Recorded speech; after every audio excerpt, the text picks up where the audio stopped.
जिल्हा परिषदेसाठी उद्या मतदान प्रक्रिया पार पडत आहे। त्यासाठी प्रशासन जे आहे ते सज्ज झालेलं आपल्याला पाहायला मिळते। आपण जर या ठिकाणी पाहिलं तर या ठिकाणी हे शासकीय कर्मचारी असतील किंवा प्राथमिक शाळा असेल किंवा इतर माध्यमिक असतील, या शाळेचे जे शिक्षक आहेत हे शिक्षकांची ड्युटी ज्या त्या बूथवरती लावलेली आहे आणि या ठिकाणी ते त्यांच्या बूथवरती रवाना होणार आहेत। प्रशासनाने महत्त्वाची दुसरी काळजी घेतलेली आहे, जे उद्या मतदान प्रक्रिया होणार आहे आणि या मतदान प्रक्रियेला कुठलीही अडचण येऊ नये म्हणून जिल्ह्यामध्ये आठवडी बाजार आहेत ते बाजार सुद्धा बंद ठेवलेले आहेत। आता आपल्या बरोबर धाराशिवच्या तहसीलदार मृणाल जाधव आहेत।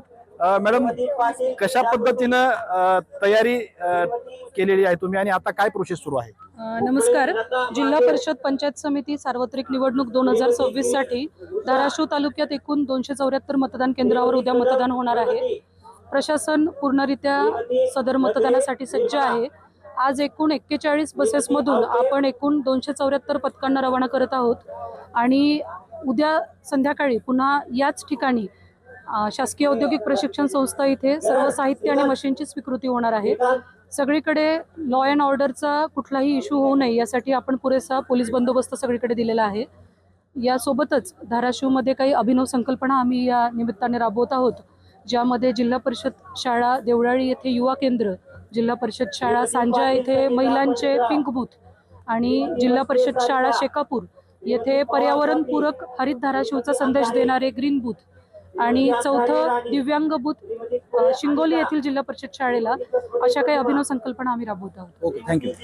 एकंदरीतच धाराशिव जिल्ह्यामध्ये जिल्हा परिषदेसाठी 55 गट जे आहेत त्या गटामध्ये 55 उमेदवार आहेत आणि दुसरी महत्त्वाची गोष्ट म्हणजे पंचायत समितीसाठी 110 उमेदवार या निवडणुकीच्या रिंगणामध्ये आहेत आणि त्यांचं भवितव्य जे आहे ते उद्या मतपेटीमध्ये बंद होणार आहे।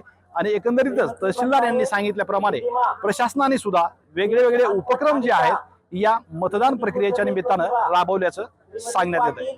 श्रीराम क्षीरसागर, TV9 मराठी, धाराशिव।